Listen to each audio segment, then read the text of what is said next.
जी, तो next topic हमारा functions से रिलेटेड है। और इससे पहले हम लोग स्ट्रक्चर्स का कॉन्सेप्ट जो है वो डिस्कस कर चुके हुए हैं। होपफुली आप लोगों ने उसके एग्जांपल्स वगैरह कंप्लीट कर ली होंगी। फंक्शंस में बेसिकली हम फंक्शंस इस्तेमाल क्यों करते हैं, आप लोगों ने आई थिंक सो ये वाला प्रोग्राम चैप्टर 3 में डिस्कस किया था, जब हम सी आउट और सी इन का पर्पस सीख रहे थे अलॉन्ग विद अरिथमेटिक ऑपरेटर्स। तो उसमें आपसे कहा गया था कि write a program in which you will take two numbers from the user and display their sum. अगर तो ये काम एक दफ़ा करवाना है तो ये प्रोग्राम ओके है, लेकिन अगर आपसे यही कहा जाए कि okay do the same task for at least 10 different number of numbers, तो आपको यही स्टेटमेंट्स जो हैं ऑलमोस्ट 10 टाइम्स जो है रिपीट करनी पड़ेंगी। तो अगर ये जो है ऑलमोस्ट 8 स्टेटमेंट्स हैं और आपको इसको 10 टाइम्स इन 8 स्टेटमेंट्स को रिपीटेडली लिखना पड़ेगा, विच इज़ डेफिनेटली एक इनएफिशिएंट वे है। तो वो काम जो हमने रिपीटेडली करवाना होता है, तो बजाय ये कि हम हर दफ़ा उसका कोड दोबारा दोबारा लिखें, हम उसका कोड जो है वो लिख के एक प्रॉपर नाम से सेव कर लेते हैं। और जहाँ पर भी हमें वो कोड चाहिए होता है वो उसी नेम को हम जस्ट कॉल कर लेते हैं। तो बेसिकली इस कोड को जब हम सेव करेंगे तो ये हमारा एक फंक्शन बन जाएगा और हम इस फंक्शन को एक स्पेसिफिक नेम दे देंगे और बाद में हम उसको उसी फंक्शन के नेम के साथ जो है वो कॉल कर लेंगे। तो अगर हमें यही स्टेटमेंट 10 टाइम में लिखनी है तो बाद में जस्ट हमें फंक्शन का जो नेम होगा, सपोज मैं इस फंक्शन को नेम दे देती हूँ सम, तो मुझे जस्ट 10 टाइम्स सम लिखना पड़ेगा, बाकी ये स्टेटमेंट जो है वो रिपीट नहीं करने पड़ेंगे। तो आइए इसको ज़रा डिटेल में भी देख लेते हैं। फंक्शंस में function is a named block of code that performs some action. जैसे ये पिछले एग्जांपल में मैंने आपसे कहा कि इसमें ये वाला जो कोड है इसको हम एक फंक्शन बना सकते हैं जिसमें कि ये 2 नंबर्स को लेगा और उनको एक ऐड करके रिजल्ट जो है वो डिस्प्ले करेगा। तो ये एक स्पेसिफिक फंक्शन जो है वो परफॉर्म करेगा। The statements written in a function are executed when it is called by its name. तो जो फंक्शन जिन स्टेटमेंट्स को हम फंक्शन डिफाइन करेंगे वो सिर्फ और सिर्फ उस वक्त एग्जीक्यूट होंगी जब हम उस फंक्शन का नेम जो है वो कॉल करेंगे। अदरवाइज़ अगर हमने उस फंक्शन को पूरे प्रोग्राम में कॉल नहीं किया तो वो फंक्शंस जो स्टेटमेंट्स हैं वो कभी भी जो एग्जीक्यूट नहीं होंगी। Each function has a unique name, just like variable, हमें फंक्शंस का जो नेम है वो भी यूनिक रखना होता है। और जो फंक्शंस हैं उनको आप डेटा पास कर सकते हैं और जो डेटा हम उनको देते हैं फंक्शंस को तो उनको हम पैरामीटर्स कहते हैं, राइट। तो फंक्शंस में पैरामीटर्स भी होते हैं which take different data values और फिर उस पर वो जो भी प्रोसेसिंग होती है परफॉर्म करके रिजल्ट देते हैं। Functions are important for reusing code. ये जैसे अभी आपसे मैंने कहा कि बजाय कि हम उन्हीं 8 स्टेटमेंट्स को 10 दफ़ा रिपीट करेंगे, तो हम बेसिकली इस कोड को री यूज़ करना चाह रहे हैं और इसके लिए हम फंक्शंस जो है वो इस्तेमाल करेंगे। हम एक दफ़ा कोड डिफ़ाइन कर लेंगे और बाद में अपनी रिक्वायरमेंट के अकॉर्डिंगली उसको यूज़ कर लेंगे। फंक्शंस जो हमारे पास 2 तरह के होते हैं, बिल्ट इन फंक्शंस और यूज़र डिफाइंड फंक्शंस। जो बिल्ट इन फंक्शंस हैं वो लाइब्रेरी फंक्शंस होते हैं। हमने अपने कुछ लेक्चर्स में कुछ बिल्ट इन फंक्शंस जो वो इस्तेमाल भी किए हैं और बेसिकली ये हम जो भी कंपाइलर इस्तेमाल कर रहे थे उसकी लाइब्रेरी में ये ऑलरेडी इनकोडेड होते हैं। हमने जस्ट उनका नेम कॉल करना होता है, हमने उनका कोड नहीं लिखना होता, just we call that function by name. User defined functions जो हैं वो हमने खुद से डिक्लेयर भी करने होते हैं और डिफ़ाइन भी करने होते हैं और फिर अपने रिक्वायरमेंट के अकॉर्डिंगली इनको कॉल भी करना होता है। तो जो बिल्ट इन फंक्शंस हैं they are also called as library functions, ठीक है। A compiler package already exist that contains these functions, each of which has a specific meaning and is included in the package. यानी कि और ये class में भी discuss हुआ होगा कि जो कंपाइलर है उसमें कुछ फंक्शंस जो बिल्ट इन होते हैं क्योंकि जो रिक्वायरमेंट्स बहुत सारे यूज़र्स की होती हैं उनको फुलफ़िल करने के लिए पैकेज की जो लाइब्रेरी है उसमें वो फंक्शंस ऑलरेडी इनकोड करके ऐड कर दिए जाते हैं ताकि यूज़र्स जो हैं वो उसको just by calling the name उसको एक्सेस कर सकें। हर यूज़र को सेपरेटली कोड ना लिखना पड़े उसका। Built-in function has the advantage of being directly usable without being defined। हमने उनको डिफाइन नहीं करना होता, जस्ट हम उनके नेम से कॉल करेंगे। इसके एग्जांपल में एक मेन फंक्शन है, राइट। ये मेन भी एक बिल्ट इन फंक्शन है, और आपको बताया था कि जब भी आप अपने कोड को एग्जीक्यूट करते हैं तो वो डायरेक्टली मेन को सर्च करता है और वहाँ से उसको एग्जीक्यूट करना शुरू कर देता है। तो it is use to execute your code. इसी तरह से cout जो है इट इज़ अ फंक्शन, और it is use to output print text to the screen. अब जस्ट इमेजिन कि अगर cout का ही कोड आपको हर दफ़ा लिखना पड़ जाए तो आपका जो कोड है तो लेंथी हो जाएगा, और आपके लिए भी ये काम जो है वो लेबोरियस हो जाएगा। आप उगता जाएंगे बार बार वही कोड लिख के। तो जस्ट उन्होंने ऑलरेडी इसको इनकोड किया हुआ है, आप जैसे उसका नेम लिखते हैं और अपना जो टास्क है, यानी कि जो भी मैसेज होता है वो स्क्रीन पर प्रिंट करवा लेते हैं। यूज़र डिफाइंड फंक्शंस जो हैं, functions that programmer creates are known as user defined functions, और इसको हम टेलर मेड फंक्शंस भी कहते हैं, क्योंकि यूज़र जो हैं वो अपनी रिक्वायरमेंट के हिसाब से ही फंक्शन डिफ़ाइन करते हैं और फिर अपनी रिक्वायरमेंट के अकॉर्डिंगली ही उनको कॉल करते हैं। User defined functions can be improved and modified according to the need of the programmer, or they consist of function and declaration or function prototype, function definition and function call. जी, तो in short user defined functions जो है ना, इसमें 3 चीज़ें होती हैं। सबसे पहले तो ये कि हमने फंक्शन की जो प्रोटोटाइप है वो लिखनी होती है, या उसको पहले के फंक्शन को डिक्लेयर करना होता है। इट मीन्स कि हमने सिस्टम को या कंपाइलर को ये बताना होता है कि ये वाला फंक्शन है, इसका नेम क्या है और इसकी रिटर्न टाइप क्या है और इसके पैरामीटर्स क्या क्या हैं। इसी तरह से हमने फिर उसको डिफ़ाइन भी करना होता है कि हम जो कोड हम एग्जीक्यूट करवाना चाह रहे हैं वो हम उस फंक्शन में लिखेंगे, और बाद में फिर उस फंक्शन को रिक्वायरमेंट के अकॉर्डिंगली कॉल कर लेंगे। अब सबसे पहले हम देखते हैं कि फंक्शन डिक्लेरेशन और फंक्शन प्रोटोटाइप क्या होती है। फंक्शन डिक्लेरेशन जो है tells the compiler that there is a function with a given name defined somewhere else in the program. और फंक्शन डिक्लेरेशन में हमें फंक्शन का नेम बताना पड़ता है, उसकी रिटर्न टाइप अगर कोई है, फॉर एग्जांपल उसकी रिटर्न टाइप अगर इंट है, यानी कि हमने जो है कोई इंटीजर टाइप वेरिएबल या वैल्यू रिटर्न करवानी है फंक्शन से, ठीक है। और इसी तरह से अगर हमने वैल्यू को भी जो है रिटर्न नहीं करवानी, जैसे कैलकुलेट करवानी है या वहीं पे डिस्प्ले करवानी है, तो हम फिर वॉइड इस्तेमाल करेंगे। और साथ में हमें number and type of parameters भी बताने पड़ते हैं कि ये जो हमारा फंक्शन है ये कितनी वैल्यूज़ को लेगा, उनकी डेटा टाइप क्या होगी, और अगर मल्टीपल पैरामीटर्स हैं तो they are separated by comma, और अगर कोई भी पैरामीटर नहीं है तो आप जस्ट खाली जो ब्रैकेट्स एंट्री पैरेंथेसिस जो हैं वो इस्तेमाल करेंगे, और उस फंक्शन के शुरू में जो है वो वाइड आप लिख देंगे।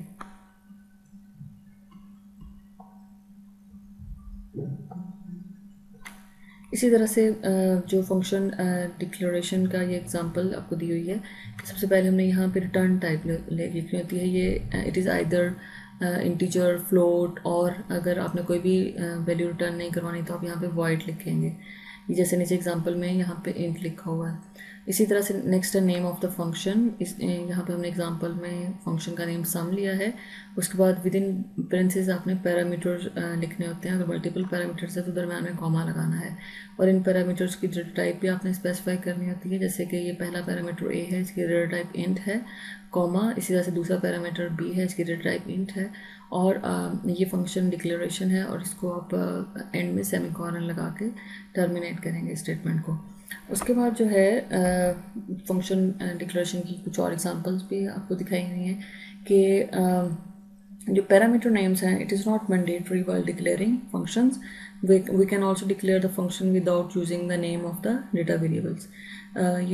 जैसे यहाँ पे लिखा हुआ है कि जी आप सिंपल डेटा टाइप स्पेसिफाई कर दें, आप वेरिएबल के नेम स्पेसिफाई ना भी करें तो भी ओके है। जब आप इस फंक्शन को कॉल करेंगे तो ऑटोमेटिकली जो भी वैल्यूज होंगी वो इन पैरामीटर्स को असाइन हो जाएंगे। इससे से नेक्स्ट जो टास्क है वो फंक्शन डेफिनेशन का है। फंक्शन डिक्लेरेशन में हमने क्या किया है कि जिस कंपाइलर को बताया है कि ये एक फंक्शन है, इसकी रिटर्न टाइप क्या है और ये कौन से पैरामीटर्स लेगा। फंक्शन डेफिनेशन में हमने वो स्टेटमेंट्स लिखनी है, वो कोड लिखना है जो कि हम एग्जीक्यूट करवाना चाह रहे हैं, ये वो कोड जिसको हम रीयूज़ करना चाह रहे हैं। तो function definition consist of actual statements which are executed when the function is called. ये यहाँ पे ये जो है ये फंक्शन डेफिनेशन है। इसमें सबसे पहले हमने ये रिटर्न टाइप है, फंक्शन का नेम है, और विद इन ब्रैकेट हमने वॉइड लिखा है कि हमने कोई भी इसमें जो है वो पैरामीटर नहीं लेना। इसी तरह से यहाँ पर आप स्टेटमेंट्स लिखेंगे और रिटर्न स्टेटमेंट, अगर आप कोई भी वैल्यू रिटर्न नहीं कराना चाह रहे तो वो यहाँ पे लिखेंगे। फिर नेक्स्ट जो है फंक्शन डेफिनेशन को हम कहाँ पे लिखेंगे। अब फंक्शन की डेफिनेशन को हम मेन से पहले भी लिख सकते हैं, ठीक है। और अगर हम मेन से पहले लिखेंगे तो फिर हमने फंक्शन को डिक्लेयर नहीं करना, बल्कि हम जस्ट एक पूरा फंक्शन जो है वो क्रिएट कर देंगे अलॉन्ग विद द स्टेटमेंट्स, तो वो डिक्लेरेशन भी हो जाएगी और वो डेफिनेशन भी हो जाएगी। आफ्टर मेन फंक्शन लिखना है तो फिर आपको डिक्लेरेशन ऊपर मेन से पहले करनी होगी, और मेन का फंक्शन जहाँ ख़त्म हो जाएगा आखिरी कर्ली ब्रैकेट, उसके बाद आप अपने फंक्शन की डेफिनेशन लिखेंगे। तीसरी ऑप्शन जो है आप एक सेपरेट फाइल बनाएं और बाद में आप इंक्लूड की स्टेटमेंट इस्तेमाल करके उस फाइल को इंक्लूड करवा लें। सपोज़ आपने एक सेपरेट फाइल बनाई है और आप उसको header as a header file save करेंगे, और अपने प्रोग्राम में आप उसको हैश इंक्लूड और आगे विद इन जो एंगुलर ब्रैकेट्स हैं उसमें आप उस फाइल का नेम लिख के उस फाइल जो फंक्शन है उसको इंक्लूड करवा लेंगे अपने प्रोग्राम में। तीसरी चीज़ जो है वो फंक्शन कॉल है। फंक्शन को डिक्लेयर कर लिया आपने, फिर फंक्शन को डिफाइन कर दिया, इनकी उसकी स्टेटमेंट्स भी लिख ली हैं, अब आपने इसको कॉल करना है जहाँ आपको चाहिए। तो function call is a statement that instruct the compiler to execute the function. We use the function name and parameters in the function call. ये एग्जांपल आपको दिखाई हुई है कि अगर आप जो फंक्शन है उसको मेन से पहले आप डिफ़ाइन करना चाह रहे हैं, तो ये आपका ये यहाँ से मेन जो है प्रोग्राम वो शुरू हो रहा है इंट मेन, और ये उसकी बॉडी है, और उससे पहले आपने ये एक फंक्शन जो है वो डिफ़ाइन किया हुआ है जिसकी रिटर्न टाइप इंट है, और ये इसका नेम सम है। इसके दो पैरामीटर हैं इंट ए और इंट बी, और इसके अंदर जो स्टेटमेंट है वो क्या है कि रिटर्न कर दें ए प्लस बी, इनके ए और बी की जो भी वैल्यू हो उसको प्लस करो और रिटर्न कर दो। मेन में क्या हो रहा है, मेन में हमने इस फंक्शन को कॉल करना है, राइट। और क्योंकि जब तक हम इसको कॉल नहीं करेंगे तो ये वाली स्टेटमेंट्स हैं वो एग्जीक्यूट नहीं होंगी। यहाँ पे अगर आप देखें तो हमने एक स्टेटमेंट लिखी है मेन में, int add is equal to sum और विद इन ब्रैकेट 10, 30 और सेमी कॉलन लिखा है। ये सम 10, 30 ये फंक्शन कॉल है, राइट। ये सम क्योंकि फंक्शन का नेम है ना ये वाला, ठीक है। तो 10 जो है वो ए को असाइन हो जाएगा और 30 जो है वो बी को असाइन हो जाएगा। और जब हम सम 10, 30 को कॉल करेंगे तो यहाँ पे ए की वैल्यू 10 और बी की वैल्यू 30 लेके वो इन दोनों को प्लस करेगा। 10 और 30 का जो सम है वो 40 होता है, रिटर्न करेगा। रिटर्न करके रिजल्ट किस में स्टोर हो जाएगा, ऐड में, राइट। और ऐड की वैल्यू क्या हो जाएगी 40, और नीचे जो है वो जस्ट सी आउट की स्टेटमेंट करके तो आप ऐड जो है वो डिस्प्ले करवा सकते हैं। इसी से अगर आपने जो फंक्शन है उसको मेन के बाद डिफाइन करना है, तो सबसे पहले ये आपका मेन फंक्शन है, ठीक है, मेन मेथड इसमें, और इससे पहले आपने फंक्शन को डिक्लेयर करना ज़रूरी है। वॉइड मेन के हमारा फंक्शन कुछ भी रिटर्न नहीं करेगा। Function my function is the name of function, और ये पेरेंथेसिस हैं और ये सेमीकोलन है। ये हमने फंक्शन को डिक्लेयर किया है। इसको डिफाइन हम कहाँ करेंगे, जहाँ पे हमारा मेन प्रोग्राम ख़त्म हो जाएगा।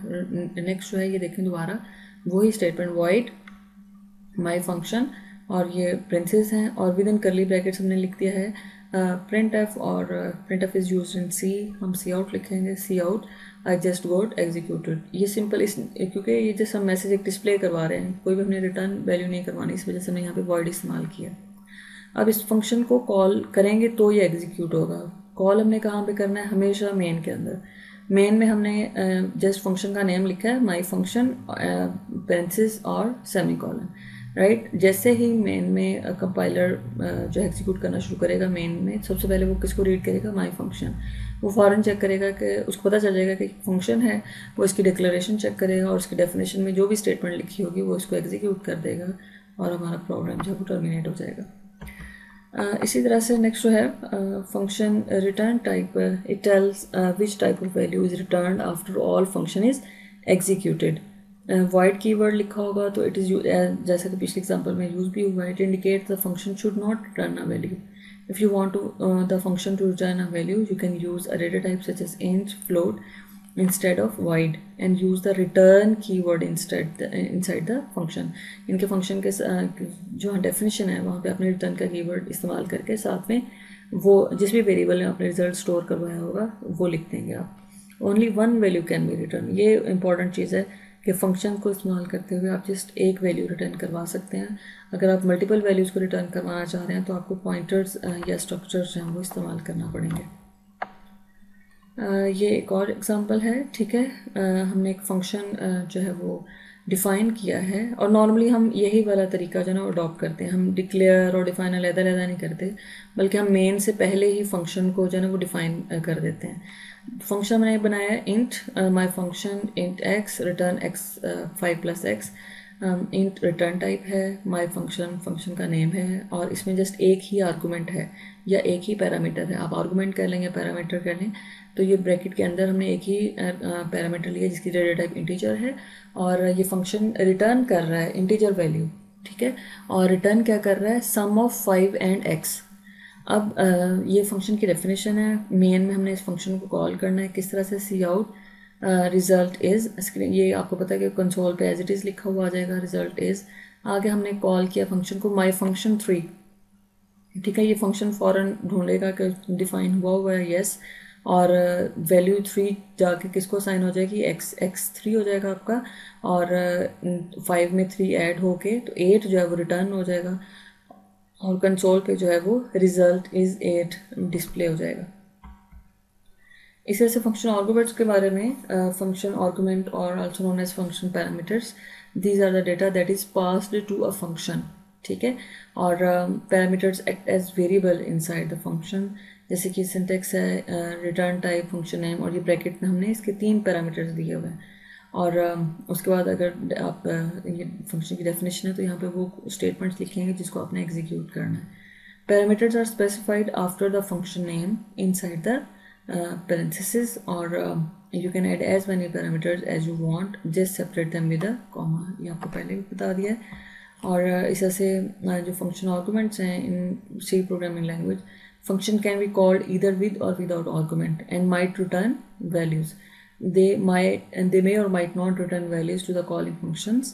तो हम उसको क्या कहेंगे, function with no arguments and no return value हो सकता है, function with no argument and with return value हो सकता है, वो भी फंक्शन हो सकता है जिसमें हम आर्गूमेंट्स देंगे लेकिन वो कोई भी वैल्यू रिटर्न नहीं करेगा, और हम इस तरह का भी फंक्शन लिख सकते हैं जिसमें हम आर्गूमेंट्स भी देंगे और वो वैल्यू भी रिटर्न करेगा। तो we can have different types of functions, right, कि हम कोई भी आर्गूमेंट ना दें और ना ही कोई रिटर्न वैल्यू लें, जैसे कि आपने वो प्रोग्राम एक देखा है आई एम एग्जीक्यूटेड वाला। इसी तरह से फंक्शन विद नो आर्गूमेंट, हम आर्गूमेंट तो कोई नहीं दे रहे लेकिन वैल्यू रिटर्न करवा रहे हैं, राइट। और इसी तरह से हमने एक फंक्शन लिखा है जिसमें आर्गूमेंट्स हैं लेकिन हम वैल्यू रिटर्न नहीं करवा रहे बल्कि वहीं पे भी कैलकुलेट करवा रहे हैं। और इसी तरह से वी कैन हैव फंक्शन जिसमें हम आर्गूमेंट भी दे रहे हैं और वैल्यूज भी रिटर्न करवा रहे हैं मेन में। This is an example of a program wherein the function takes a string of characters with name as parameters। और ये हमने मेन से पहले जो फंक्शन को डिफाइन किया हुआ है जिसमें हमने जो रिटर्न टाइप है फंक्शन की void है, नेम माई फंक्शन है, और अब इसमें हमारे पास जो पैरामीटर है वो एक करेक्टर टाइप अरे है, राइट। इसका नेम जो है वो नेम है, डेटा टाइप इस अरे की करेक्टर है। और उसके बाद इसके अंदर क्या हो रहा है, सी आउट हेलो और नेम, ये नेम क्या है, ये वो उस अरे का नेम है, राइट। और उसके बाद मेन में हमने इस फंक्शन को कॉल किया है, फर्स्ट टाइम हमने कॉल किया माई फंक्शन, और विद इन ब्रैकेट हमने एक आर्गूमेंट दिया अहमद, ये अहमद जाके किसको असाइन हो जाएगा, इस करेक्टर टाइप अरे को, राइट। और इस फंक्शन के अंदर क्या प्रिंट हो जाएगा, हेलो अहमद, ठीक है।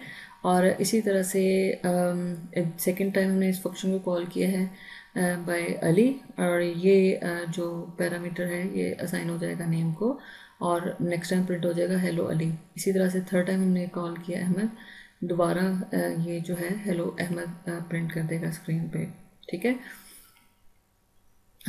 When a parameter is passed to the function it is called an argument, okay। So from the example above, name is a parameter, right, while Ahmad, Ali and Ahmad are arguments। ये arguments हैं और ये हमारे पास क्या है, parameter है। इस तरह से मल्टीपल पैरामीटर जो हो सकते हैं, राइट, ये हमने एक एग्जांपल ली है, और अगेन इसका नेम माई फंक्शन है, इसके 2 आर्गुमेंट्स हैं, एक करेक्टर टाइप अरे है और एक इंटीजर टाइप वेरिएबल एज है। और इस तरह से मेन में हमने जो फंक्शन कॉल किया है, अब हमारे पास जो है ये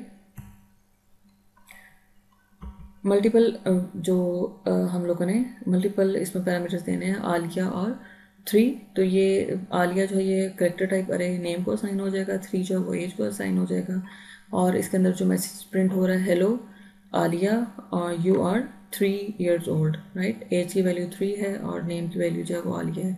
इसी तरह से आमना और अनम, इनके लिए भी ये फंक्शन जो है वो एग्जीक्यूट हो जाएगा। हेयर इज़ अनदर एग्जांपल जिसमें हमने दो पैरामीटर्स लिए हैं, उनका सम डिस्प्ले करवाया है। ये वही टू सम एक्सटेंट प्रोग्राम में जो आपने शुरू में देखा था एग्जांपल के तौर पे। तो ये एक फंक्शन हमने डिफाइन किया है जिसका नेम माई फंक्शन है। दो आर्गुमेंट ले रहा है, इंट एक्स और इंट वाई, और रिटर्न कर रहे हैं दोनों को सम। ये मेन में इंट मेन है, और हमने यहाँ पे एक मैसेज लिखा हुआ है सी आउट रिजल्ट इज, और यहाँ फंक्शन कॉल किया हुआ है माई फंक्शन विद टू आर्गुमेंट्स। ठीक है, टू पैरामीटर्स है 5 3, और ये 5 जो है एक्स को साइन हो जाएगा, 3 जो है वो वाई को साइन हो जाएगा।